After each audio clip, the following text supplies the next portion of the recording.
예, 오늘 이제 제3건이 끝날 때, 이렇게 건이 끝날 때, 아멘의 그러한 말씀에 대한 영광 올림. 그래서 52절에 여호와를 영원히 찬송할지어다. 아멘, 아멘. 이 시편 89편은 상당히 시적으로도 뛰어난 시고 또 구속사적으로도 상당히 중요한 시라서 많은 분들이 이 주제로 또 글도 쓰고 또 그렇게 하는 것을 볼 수가 있습니다. 우리 시편 오늘 52절까지 있는데요. 52절까지 있다고 내용이 항상 뭐 더 많고 뭐 그런 것은 아닌 것 같아요. 시편 23편은 6절까지만 있어도 여호와는 나의 목자시니 그는 또 꽉 들어차는 그런 내용이 있지 않습니까? 그래서 오늘 말씀을 몇 부분으로 또 나눠볼까? 항상 119편이 생각이 나서 그때는 내가 어떻게 할 것인가. 그래서 지금부터 이렇게 아예 한 번도 안 나누면 119편에 가서 나눈다는 게 좀 어줍지 않을까 이제 그런 생각도 드는데요. 그럼에도 불구하고 오늘도 한번 생각해 보다가 결국은 주제의 어떤 흐름이라든지 이런 것이 끊을 수가 없는 그래서 전체적으로 앞부분에 보면 상당히 주님을 찬양하고 찬미하고 아주 주님의 어떠하심을 기이한 단어들을 사용해서 인자나 성실이나 그리고 또 능력 이런 단어들 공의 영광 이런 단어들을 쭉 사용해서 하나님을 높이는 그런 부분을 볼 수가 있고 후반부에 38절부터 가보면 갑자기 이 시편이 조금 해석이 돼요. 그래서 여호와가 기름 부은 자를 어떤 노하사 물리치시는 지금 그런 상태에 놓여 있지 않는가. 그래서 오늘 시편 기자가 예스라인 에단인데 이건 지난 시간과 똑같은 문제를 가지고 있어요. 지난 주에 88편에는 보면 에스라인 헤만이라고 했잖아요. 에스라인은 분명히 유다 지파에 속한 사람인데 어떻게 88편에 고라 자손이라고 하느냐. 고라 자손은 레위 지파잖아요. 그래서 뭐 여러 가지 문제가 있는데 뭐 입양한 사람이 아니냐 그런 말씀도 드렸어요 지난 주간에. 그게 바로 어디 나오는가 하면 열왕기상 4장 31절에 가보면 이름이 나란히 나옵니다. 그래서 오늘은 보면 에스라인 에단인데 열왕기상 4장은 바로 당대에 이러한 사람보다 에단이나 헤만보다 솔로몬의 지혜가 뛰어났다. 이제 그런 것을 설명하는 구절이거든요. 그래서 과연 열왕기상에 나오는 4장 31절에 나오는 그 에단일까? 그렇다면 시대적 배경이 솔로몬 때인데 솔로몬 때에 이런 암울한 시 후반부에 나오는 바로 진노가 머물고 또 대적들의 칼은 날카롭게 하되 기름 부은 자는 오히려 칼을 둔하게 만들어서 고난을 당하게 하는. 그래서 결국 주석학자들은 바로 이 시편은 그 에단을 우리가 그렇게 확정하기는 어렵다. 그래서 대체로 남북 왕국이 분열되고 난 후가 아니겠는가 그렇게 생각하고 있습니다. 칼빈 주석에도 그렇게 나오고요. 이스라엘 백성에게 남북 왕국의 분열이라는 것은 우리가 그저 뭐 역사를 하나의 이야기로 읽듯이 하는 그러한 정도의 일이 아니었겠죠. 우리도 남북 분단이 정말 참 애달픈 일인데 이스라엘 백성에게도 이 남북 왕국의 분열은 대단히 참 심각한 일이었어요. 그건 이스라엘 백성이 어떻게 보면 정체성을 다 야곱의 후손이잖아요. 하나님의 선민이잖아요. 택함받은 백성인데 그래서 아마 이 시편은 그러한 상황에서 여로보암 이후에 시대 가운데 기록된 것이 아닌가라는 그러한 여러 가지 설도 있습니다. 그러나 역시 또 말씀 그 자체로 의미가 있고 역사적 배경은 우리가 또 그렇게 한번 도움을 받는 선에서 보는 것이기 때문에 전체적으로 이 시편은 전반부에 여호와를 찬미하고 어떻게 보면 전반부에는 어떤 영화가 있고 후반부에는 보면 어떤 급전직하하는 어떠한 그러한 한탄 이런 게 있거든요. 아니면 궁지에 몰려 있는. 그 전반부는 상당히 하나님이 뿔을 높여 세워주는. 이스라엘에서 뿔을 높인다는 말은 꼭 나쁜 뜻으로만 쓰이는 게 아니에요. 그래서 뿔을 높인다는 말이 우리가 구약에 보면 나오지 않습니까? 그래서 이 뿔을 높여주시는 여호와 하나님이 정말 관을 향기롭게 해주시는 그러한 은혜를 베푼 부분이 전반부에 있다면 후반부에는 전혀 그것과는 아주 어조가 다른 그런 것이 이 시편 89편의 그러한 전체적인 구조가 되겠습니다. 오늘 우리가 시편을 빨리 읽었지만은 가장 아마 우리 입에 맴돌았던 두 단어가 있다면 바로 1절, 2절에 연거푸 두 번 반복해서 나오는 인자하심과 성실하심이라는 단어일 것입니다. 그래서 여호와의 인자하심과 성실하심을 1절에서는 노래하고 대대에 알게 하리라. 그리고 2절에서는 그 인자하심과 성실하심을 영원히 세우고 하늘에서 견고하게 하리라라고 이렇게 말하고 있습니다. 구약의 인자야 말할 바도 없이 헤세드, 바로 사랑을 의미하는 거겠죠. 절대 주권의 사랑이 무조건적 사랑이고 그리고 어떤 언약적 사랑입니다. 그래서 인자는 하나님의 속성에 가깝다고 볼 수 있어요. 하나님의 어떠하심, 하나님의 그러한 인자하심, 그리고 성실하심은 뭐냐? 바로 그 인자하신 분이 그저 간연상 하나님이 아니라 사역하시고 일하시고 열심을 내시는 곧 신실하신 하나님이시다. 사랑의 하나님이 아주 우리를 위하여 열심을 내신다. 바람도 불어야 우리가 시원함을 느끼는 것이고 향기도 동해야 우리를 자극하지 않겠어요. 여호와가 아무리 인자하시다 해도 그분이 성실하지 않는다면, 그래서 바로 주의 인자하심과 성실하심이 최소한 5군데 정도 이 두 단어가 연거푸 나옵니다. 성실하심은 에무나라고 하는데요. 에무나. 이것은 열심, 충실. 여호와가 성실하다는 걸 뭘 의미할까요, 여러분들? 여호와는 모든 게 자기자가 붙어야 돼요. 같이 합시다. 자기 계시, 자기 성실. 스스로가 스스로에게 성실한 거예요. 그래서 사랑이신 하나님이 그 사랑이신 하나님에 충실하신 거죠. 우리가 자기 계시다. 그 다음에 자기 완성이다. 또 자기 성취다. 그러니까 여호와의 일에 대해서 우리가 꼭 자기자를 붙이면 되는데요.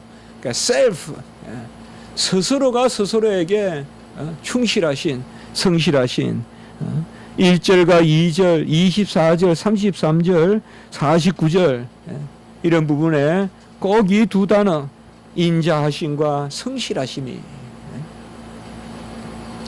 인자하지 않게 성실하다면 그것은 또 문제죠. 막 날아오는 것이 나비가 아니라 아주 쏘는 그러한 벌이 날아오면 그게 얼마나 큰 환란이에요. 나비가 날아오면 아름답지만은 바삐 날개짓을 1초에 뭐 20분 100분도 하는 게 곤충이잖아요. 막 날개짓을 바삐 하면서 오는데 그 향기를 안고 오느냐 아니면 독을 안고 오느냐. 벌떼같이 덤비면 물론 꽃에 벌이 덤비는 건 좋지만 사람에게 덤비면 살 일이 아니잖아요. 바로 인자하시면서 성실하셔야 되고 또 성실하신데 인자하셔야 되죠. 근데 우리 여호와 하나님은 인자하시면서 성실하세요. 우리는 그토록 여호와 하나님께 정말 내가 여호와를 사랑합니다, 사랑합니다라고 사랑을 외치지만은 우리는 자기 완성, 자기 계시의 사랑이 아니기 때문에 그 사랑은 금방 식어버려요. 언제 그랬나년 중 여호와를 멀리하고 또 여호와를 사랑하기는커녕 여호와를 마치 존재라도 하는 듯이 하는 것을 믿기라도 하는지 의심스러울 만큼 여호와가 있는지 없는지 그렇게 살 때도 많지만은 하나님은 스스로가 스스로에게 사랑이시기 때문에 그 사랑 가운데 우리에게 열심을 더해 주시고 성실하시다는 것입니다. 4절에 보시면 인자와 성실로 내 뿔이 인자와 성실로 24절에 보면 인자와 성실로 뿔이 높아지고 인자와 성실로 뿔이 높아지고 33절에도 보면 인자와 성실을 패하지 아니하시고 그리고 49절에는 아까도 말씀과 같이 전혀 다른 상황에서 이제 절망적인 상황에서는 인자와 성실이 어디 있습니까? 주의 성실하심으로 다윗에게 맹세하신 그 전의 인자하심이 어디에 있습니까? 라고 이렇게 말씀하고 있습니다.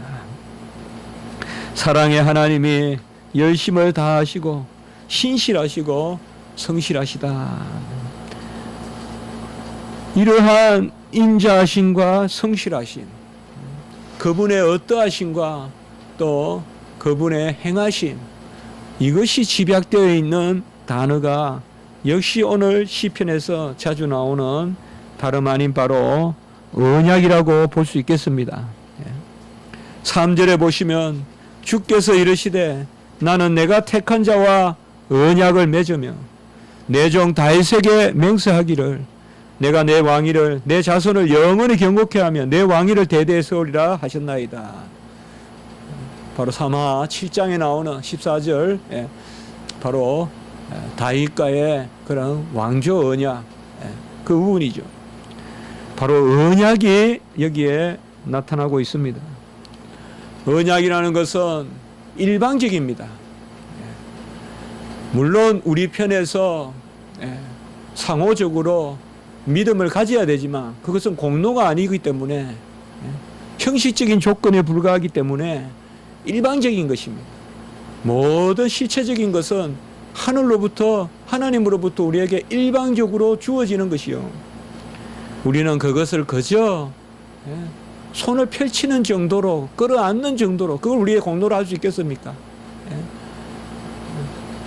그저 퍼먹는 정도 그 숟가락을 들었다고 해서 어떻게 공로라고 하겠습니까? 그러니 바로 언약은 여호와 하나님께서 우리에게 베풀어 주시는 하나님의 자기 인자하심 스스로 사랑이신 그 하나님이 움직이시는 그것을 보여주는 것이 바로 언약인 것입니다. 언약은 주고 받는 것이 아니라 바로 하나님이 그 언약을 세우시는 것입니다. 인자하신 가운데 언약을 세우시는 28절에도 보면 언약이란 부분이 또 등장하고 있습니다. 또 34절에도 보면 내 언약을 깨뜨리지 아니하고 입술에서 낸 것은 변하지 아니하리로다라고 이렇게 말씀하고 있습니다. 언약은 크게 두 가지다 이거죠. 여호와의 어떠하심을 보여주시고 여호와의 열심을 보여주신다. 그래서 인자하심과 성실하심을 언약을 통해서 우리에게 드러내어 주시는 것입니다. 오늘 우리는 이 자리에서 이 두 가지로 말미암아 다 하나님 앞에 괴로운 부분이 있습니다. 과연 나는 얼마나 하나님을 사랑했는가라는 질문을 던지게 되고 그리고 나는 과연 얼마나 하나님 앞에 열심을 다했는가 라고 또한 질문을 던질 수가 있겠죠. 정말 과연 내가 하나님의 일에 몰두하고 있는지 혹은 하나님의 뜻에 충실히 열심을 다하고 있는지. 그러나 이미 언약이란 이름이 우리 앞에 주어져 있는 이상 아무리 우리의 사랑을 이야기하고 우리의 열심을 이야기해도 그것이 하나님의 사랑의 절대적인 조건은 되지 못합니다. 내가 사랑했다고 해서 하나님이 나를 더 사랑하거나 혹은 내가 사랑하지 않았다고 해서 하나님이 나를 덜 사랑하거나 절대적인 인과관계는 없다는 것이죠. 탕자가 그저 멀어진 것만 아니라는 것입니다. 또 나의 열심과 하나님의 열심은 항상 인과관계를 맺고 있지는 않다는 거죠. 내가 열심히 주의 일을 한다고 하나님이 열심히 나를 위해 움직였다라고 말해서는 사실상 안 된다는 거죠. 혹은 그 역도 안 된다는 거죠. 내가 열심히 떨어지니 하나님의 열심도 떨어졌다라고 말해서도 안 된다는 거죠. 욥의 친구들은 그런 논법을 이야기했죠. 욥이 네가 잘 욥 내가 잘 순종했을 때는 복을 받았는데 네가 불순종하니까 화가 임했다. 그래서 그가 10명의 자녀를 잃고 병이 걸리고 재산을 다 잃고 아주 몸을 긁고 또 아내로부터도 그런 말을 듣고 네가 못해서 그렇다. 그러면 역으로 말하면 네가 잘해서 옛날에는 거면 복 받은 거예요. 욥이 잘해서 복 받았냐 말이에요. 욥이 못해서 재난이 임했다고만 계속 인간관계를 말한다면 욥이 잘해서 복 받았냐고 옛날에는. 그럼 욥의 공로네요. 10명의 자녀도 욥의 공로고 재산도 다 욥의 공로네요. 욥기는 그래 읽으면 안 되죠. 우리가 열심을 내야 돼요. 우리가 하나님 사랑해야 돼요. 그러나 인과관계로 사랑하고 인과관계로 열심을 낸다는 것은 이미 사랑 없음이고 열심 없음이에요. 우리는 하나님의 열심으로 하나님의 사랑으로 우리와 하나님과의 사랑이 유지되는 것이지 어떤 기브앤테이크에 주고받고식에서 그런 사랑이 아니다. 오직 하나님의 우리에게 내려 부어주시는 일방적인 사랑, 언약의 일방성, 그 가운데서 여호와가 우리를 사랑하시고 열심도 여호와께서 밤새 주무시지 아니하고 동풍을 불어 홍해를 마르게 하신 분은 여호와지요. 이스라엘 백성이 뭐로 거들기나 했습니까? 여호와의 열심으로 이루어지는, 여리고가 무너지는 것이 여호와의 열심이죠. 구체적인 그것을 표현하지는 않았지만 여호와께서 일하시기 때문에 무너지는 것이죠. 언약은 하나님의 은혜의 약속이다. 오늘 이 시편이 우리에게 주는 바로 여호와의 성실하심과 여호와의 인자하심이, 그래서 여호와를 찬양하고 그 귀한 일을 찬양하는 것입니다. 본 시편은 바로 언약이 주제다. 그래서 아까도 제가 말씀을 드렸지만은 본 시편을 많이 연구해요, 사람들이. 주로 언약이 뭔가라는 관점에서도 많이 연구합니다. 우리 또 김정우 교수님 같은 분도 시편 89편을 많이 평생 연구하시는 분이. 언약이 뭘까요? 오늘 시편 말씀에 기초보면 첫째로 4절에 보시면 내 왕위를 대대에 세우리로다. 4절에 보시면 내가 내 자손을 영원히 경고하며 내 왕위를 대대에 세우리로다. 우리가 구약에서 이 왕이라는 것은 신약에서 자녀됨이에요.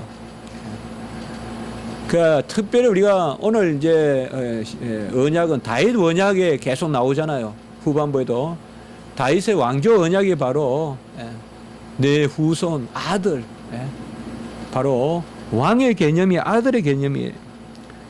그래서 이는 내 사랑하는 아들이요 내 기뻐하는 자라 할 때 예수님에게 울려 퍼진 그 아들의 선포는 왕의 선포예요. 기뻐하는 자는 바로 제사장의 선포예요. 왕 제사장의 선포예요. 제사장이 누구예요? 바로 하늘 아버지의 뜻을 쫓아 제물을 드리는 거 아니에요. 그렇게 기뻐하는 일을 하는 거예요. 내 사랑하는 아들이요, 이 말은 왕이라는 뜻이에요. 그래서 첫 번째로 이 언약은 자녀됩니다. 내 왕위를 견고히 하며 내 왕위를 대대에 세우리라. 이러한 언약의 기초에서 우리는 유아 세례를 주고 또 베푸는 것이죠. 두 번째, 이 언약에 우리가 당사자는 누구냐 이 말이죠. 세상의 약속은 사람과 사람 사이의 약속입니다. 우리가 계약이란 말을 쓸 때는 바로 인간과 인간의 계약이에요. 세상 법에서는 인간과 동물이 계약하는 적은 없어요. 그런 계약은 있을 수도 없고 무효이고요. 아무 의미가 없어요. 아무 의미가 없어요. 그러나 하나님의 언약은 당사자가 하나님과 우리 사이의 언약이에요. 그래서 오늘 시편에서는 우리를 자녀 삼아 주시는 왕으로 세워 주시는 그 하나님, 그분이 누구신가? 항상 우리는 은혜를 생각할 때 그분이 누구신가? 가장 대표적인 게 뭐예요? 바로 애굽에서 우리를 건져 주신 분이다. 여호와로라. 오늘은 그런 말로 5절 이하에 약 13절까지 그걸 이야기하고 있어요. 5절에 보면 그분은 기이한 일을 하시는 분이에요.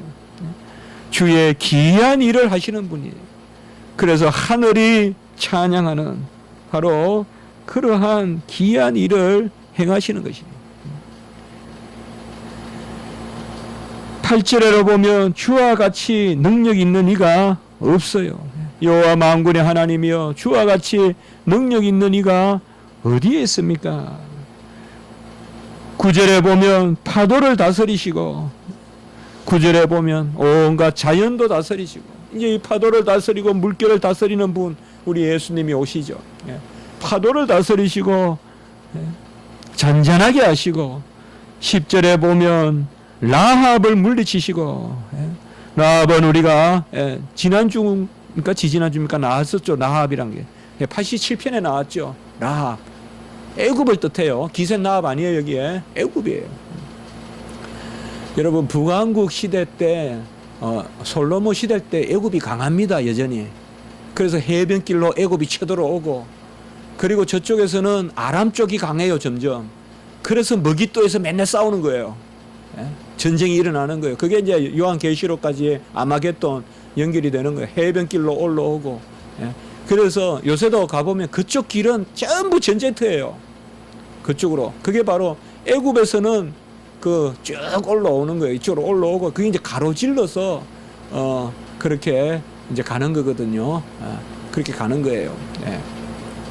그래서 바로 특별히 여기에서 우리가 사실 시편 87편, 88편, 89편은 상당히 비슷비슷해요. 논조 같은 게 역사적 배경이나. 그래서 라합을 죽임 당한지 같이 깨트리시고 주의 원수를 주의 능력의 팔로 흩으셨나이다. 그래서 이제 당분간은 급하면 이제 애굽에 가볼까. 이게 이제 언제까지예요? 바벨론이 멸망할 때까지 이스라엘 백성이 애굽에 가서 손잡자. 하나님은 그래 하지 마라. 포로로 그냥 끌려가라. 그게 지금 하나님 뜻이었잖아요. 그래서 바로 하나님은 누구냐? 라합을 물리치고 이게 상당히 역사적으로 그 큰 이집트를 물리치는 애굽을 물리치는 그리고 12절 또 말씀을 보면 남북을 주께서 창조하셨으니 다볼과 헐모니 헤르모니 주의 이름으로 즐거워하고 이건 11절 12절 연결되어 있는 것이죠. 하늘이 주의 것이요 땅도 주의 것이요 그러니까 세상 만물을 다스리시는 분이고 다볼의 그런 평원과 다볼산과 저 높은 헬만산 그게 다 주의 것이고 그리고 13절에 보면 주의 팔에 능력이 있고 손은 강하고 오른손은 높이 들리셨나이다. 바로 주는 누구신가? 6절에 그 질문이 던져져 있죠. 무릇 구름 위에서 능히 여호와와 비교할 자 누구며 신들 중에서 여호와와 같은 자 누구리까? 하나님은 거룩한 자의 모임 가운데서 무수할 이시오며 둘러있는 모든 자유에 더욱 두려워할 이시니이다. 언약의 당사자로서 하나님과 인간이 마주서게 되는데 그 언약의 당사자는 그저 여상한 인간이 아니라 천사가 아니라 하나님이시다. 그 하나님이 기이한 일을 행하고 주와 같은 능력 있는 능력 있는 분이었고 그분이 파도를 다스리시고 애굽을 물리치시고 상천하지의 하나님이시다. 모든 일들을 이루시는 그러한 하나님이시다. 하늘도 주의 것이요 땅도 주의 것이요. 그분이 인자하심을 보이시고 그분이 성실하심을 보이신다 이 말이에요. 이슬을 주장하시는 분이, 비를 주장하시는 분이, 파도를 잠잠케 하시는 분이, 애굽을 그저 티끌 날려버리듯이 날려버리시는 분이, 그분이 바로 우리의 언약의 하나님이시다. 이 언약의 하나님은 세 번째로 어떤 언약이냐? 첫 번째 언약을 우리가 살펴본 것은 우리에게 왕위를 주신다, 자녀 삼아 주신다. 두 번째는 그 언약의 당사자 하나님이 누구신가? 그 다음에 세 번째는 그 하나님이 우리를 사랑하시는 방식이 뭔가? 그것이 14절에서 17절, 16절까지 나옵니다. 바로 의와 공의 가운데 우리를 사랑하신다. 우리가 이 부분에 오면 항상 주저주저 합니다마는 항상 인자와 진실, 인애와 공의, 우리가 말씀을 봤잖아요. 우리는 공의, 의이라면 일단 움츠리 있는데 사랑이라면 좋아하고 인자이라면 그게 아니라는 거죠. 우리는 그야말로 의 가운데 사랑, 이것은 우리 자신을 만들어주는 거예요. 같이 합니다. 공의 가운데 인자하심은 존재적 사랑이다.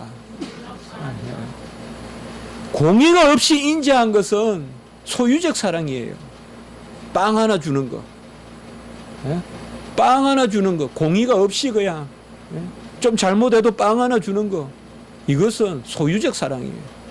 하나님이 우리를 사랑하시는 것은 우리 존재 자체를 하나님 편에 끌어당기기 위한 사랑이에요. 곧 언약적 사랑이에요. 그렇기 때문에 공의 가운데 사랑을 베푸세요. 곧 여호와의 어떠하심을 담게 하신다 이 말이야.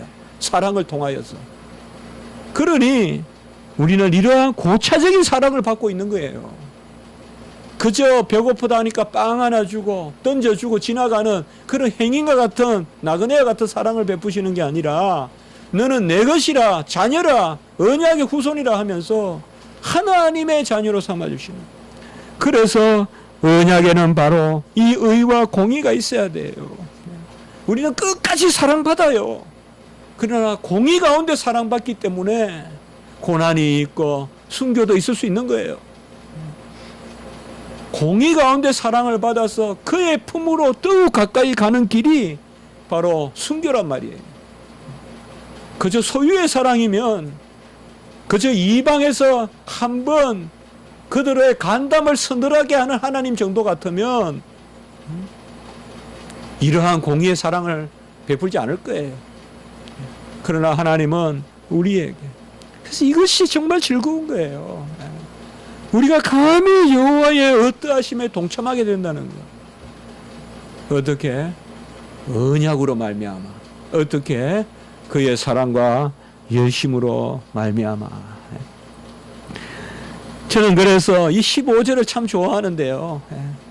이 15절이 어떻게 보면 이 시편에서, 전체 시편에서 요절과 같이 저는 좋아하는데요. 같이 한번 읽어봅시다. 15절 시작.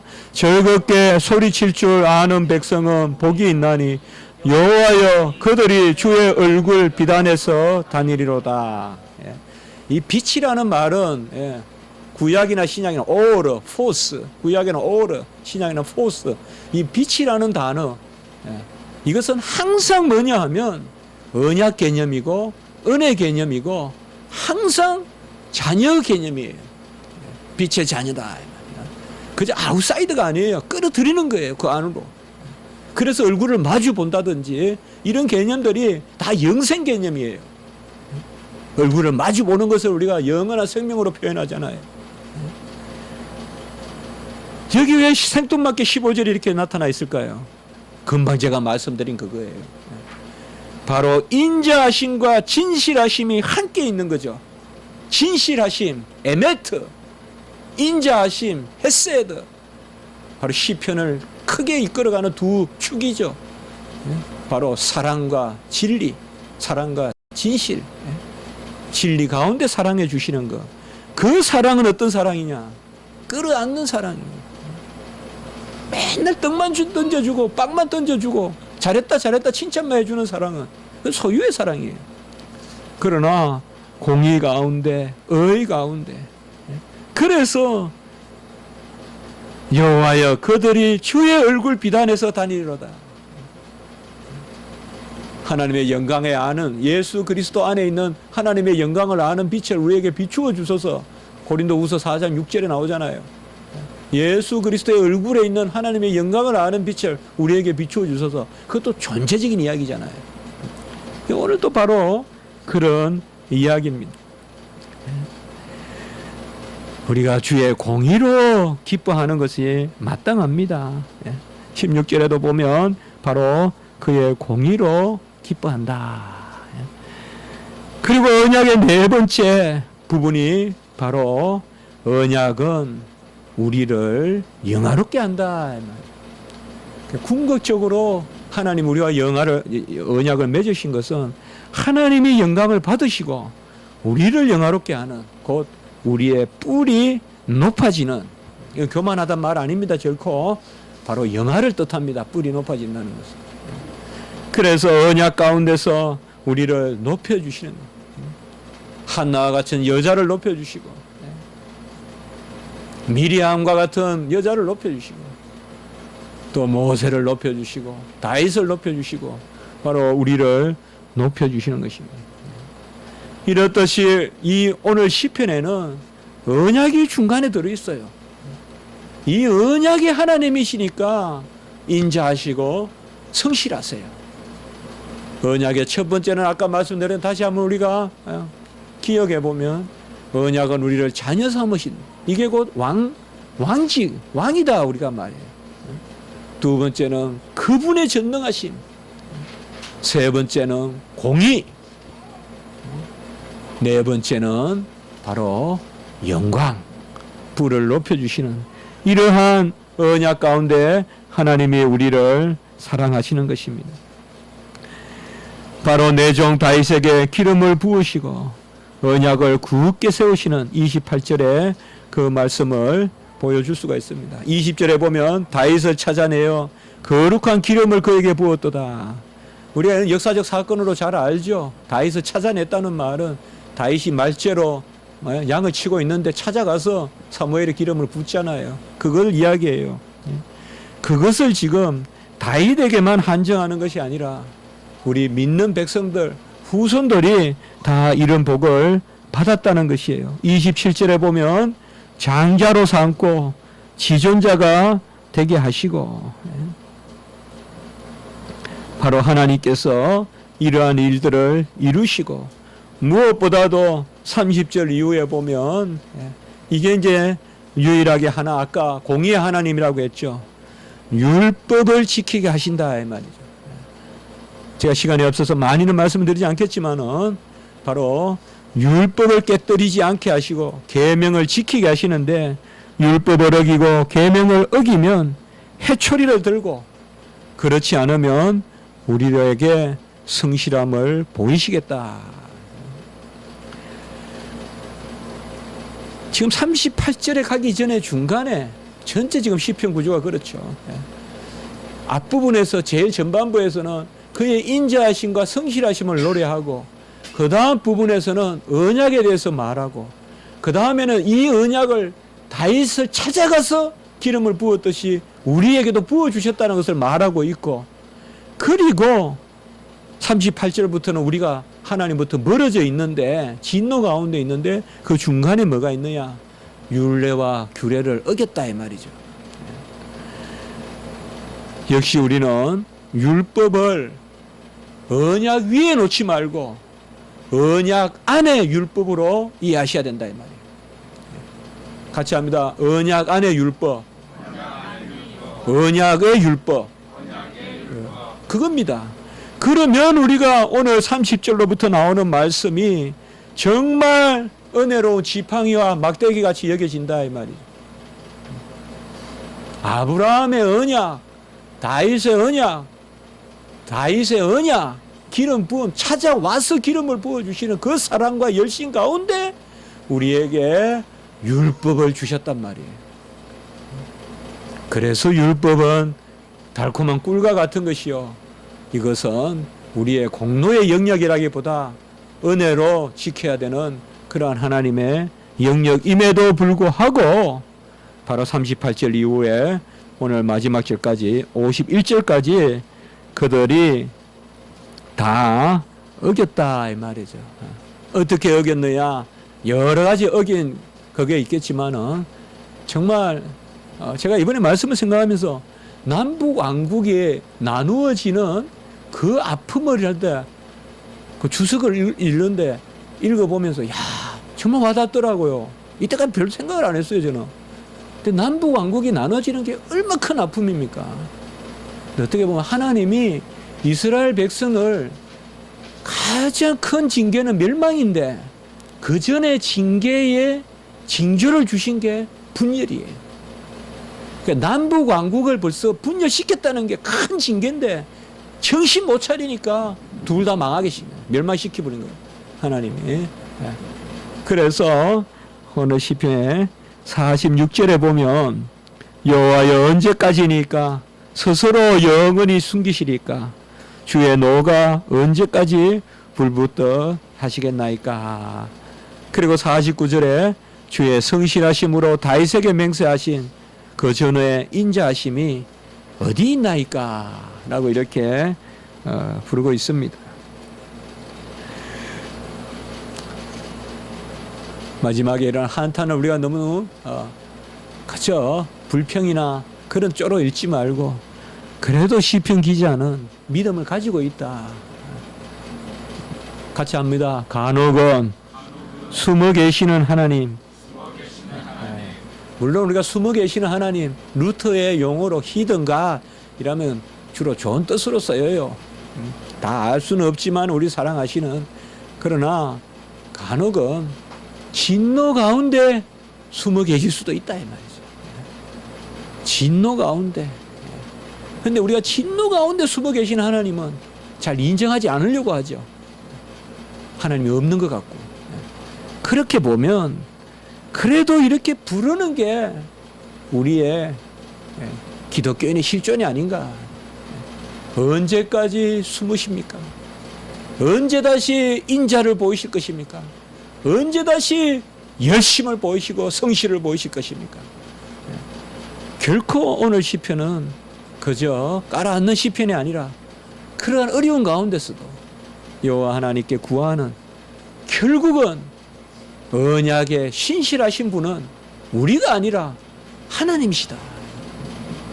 그가 먼저 사랑하시고 그가 우리가 나기 전에도 사랑하셨듯이 그가 먼저 언약을 맺으시고 우리의 주가 되셨다. 그것을 보여주고 있습니다. 이 시간에 우리가 기도할 때 이 말씀을 기억하면서 정말 답답하고 힘든 일들, 또 죄에 속한 것들, 이런 많은 것들이 있더라도 두 가지, 여호와는 인자하시고 열심을 다하시는 언약의 하나님, 나의 하나님, 바로 그 하나님이시다. 그는 전능하신 분이다. 우리에게 공의를 요구하심으로 우리를 자녀 삼아 주셨다는 오히려 표를 삼으신다. 우리가 율법을 지킬 힘을 주신다. 이런 것을 기억하면서 한번 우리가 오늘 같이 기도하면 좋겠습니다. 자, 일단 제가 한번 기도 드리겠습니다. 거룩하고 자비로우신 하나님 아버지, 아름다운 시편 가운데서 진리의 말씀을 듣게 하시니 감사합니다. 정말 지금 우리의 모습, 정말 아버지 오늘 시편 후반부와 같이 멀어져 떨어져 있는 모습일 수 있으나 여호와 하나님이여, 신실하신 분은 오직 하나님이여, 믿음이 있으신 분은 오직 하나님이여, 우리는 항상 믿음이 없는 줄 믿사오니 주님께서 사랑하시는 그 사랑으로 우리를 이끌어 주시고 우리 모든 영혼들이 이로 말미암아 평강을 얻고 희락 가운데 주님 앞에 나아갈 수 있도록 인도하여 주시옵소서. 예수님의 이름으로 기도드리옵나이다. 아멘.